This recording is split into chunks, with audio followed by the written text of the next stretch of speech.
नमस्कार। ये है प्रवासी संदेश का यूट्यूब चैनल साहित्य प्रवासी।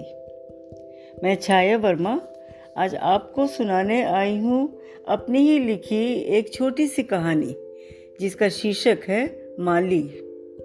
प्रस्तुत कहानी का अधिकांश एक सत्य घटना पर आधारित है।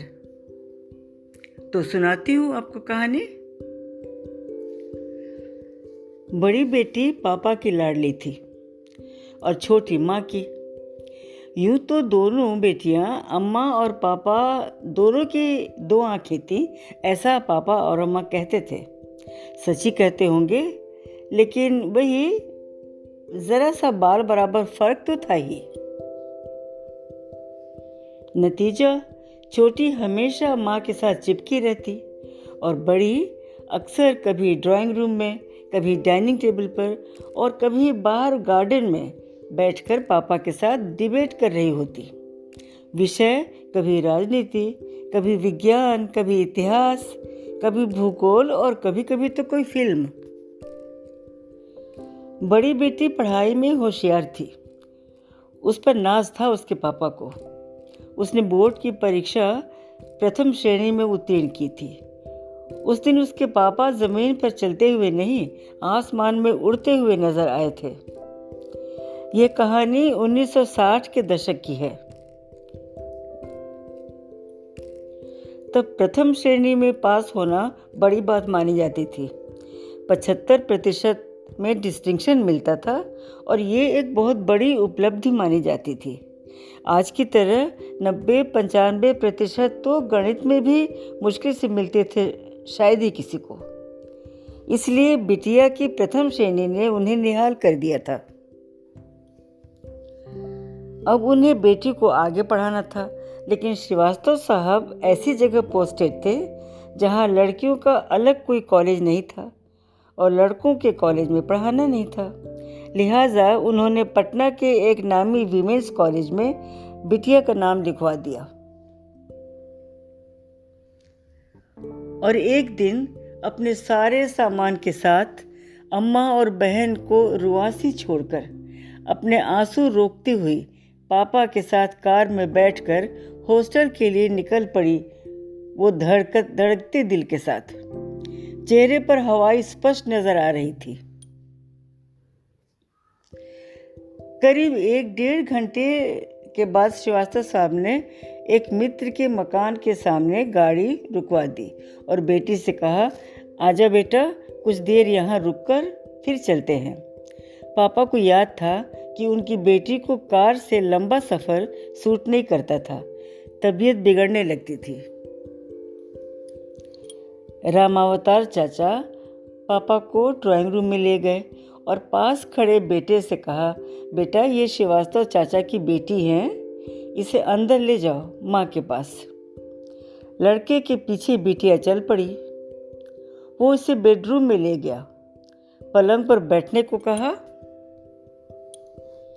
और निहायत शालीनता से बोला, माँ नहा रही हैं, अभी आती हैं, और स्वयं पास रखी कुर्सी पर बैठ गया। थोड़ी देर में उठकर अंदर गया और 5 मिनट में वापस आ गया।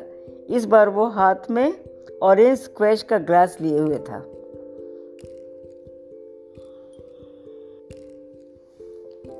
कोई हम उम्र लड़का इतने करीब खड़ा होकर शरबत का ग्लास उसे थमा रहा है, ऐसा मौका उसके अब तक के जीवन में शायद पहली बार आया था।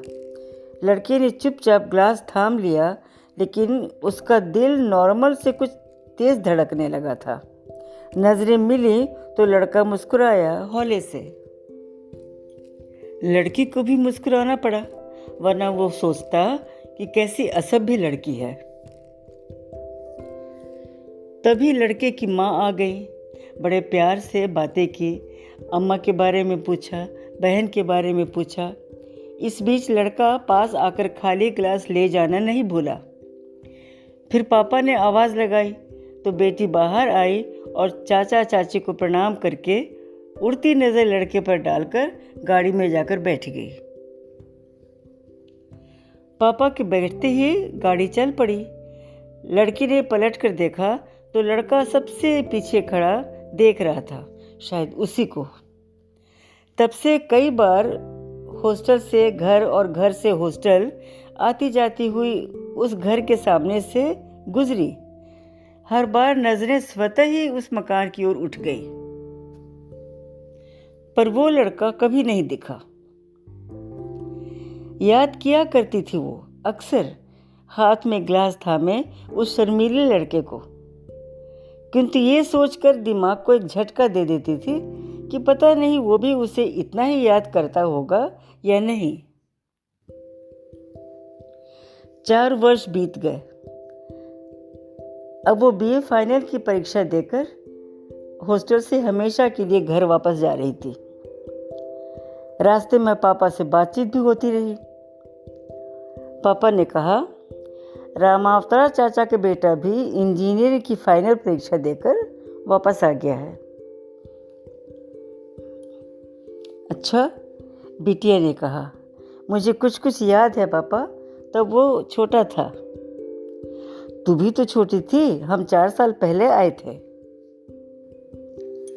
हाँ पापा, वक्त कितनी जल्दी गुजर जाता है ना। लेकिन आजकल रामावतार कुछ परेशान रहता है।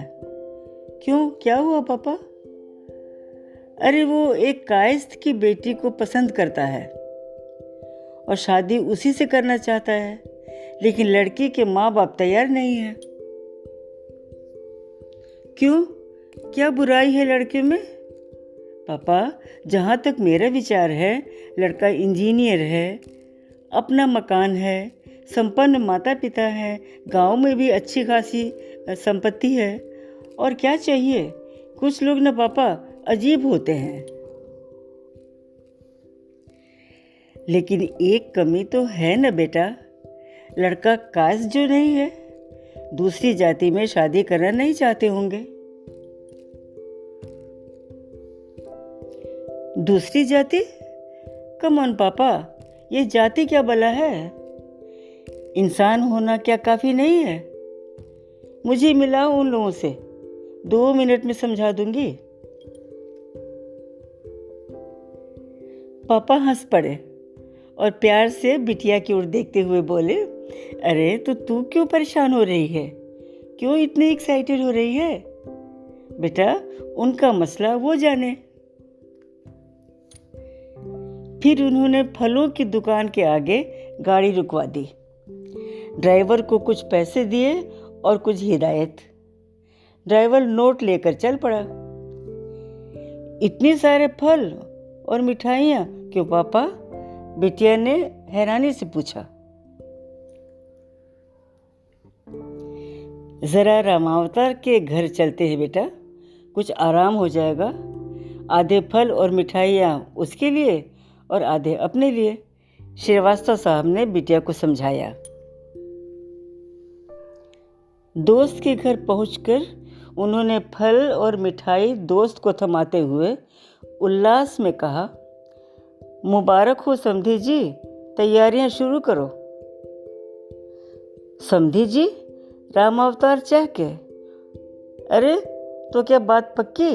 और दोनों एक दूसरे के गले लग गए। ये सब देखकर असमंजस की हालत में खड़ी बिटिया को समधन जी ने अपनी बाहों में समेट लिया और लेकर चल पड़ी अपने बेडरूम की ओर, जहां 2 नादान बच्चों ने कभी प्यार बोया था। वो प्यार आज अंकुरित हो गया था। पलंग पर बैठती हुई लड़की की झुकी पलकें जरा उठी तो नजरें सामने कुछ दूर खड़े एक खूबसूरत नौजवान पर पड़ी। वो मुस्कुराया हौले से। लड़की ने नजरें झुका ली। बस यहीं तक मेरी कहानी। फिर मिलते हैं एक नई कहानी के साथ। नमस्कार।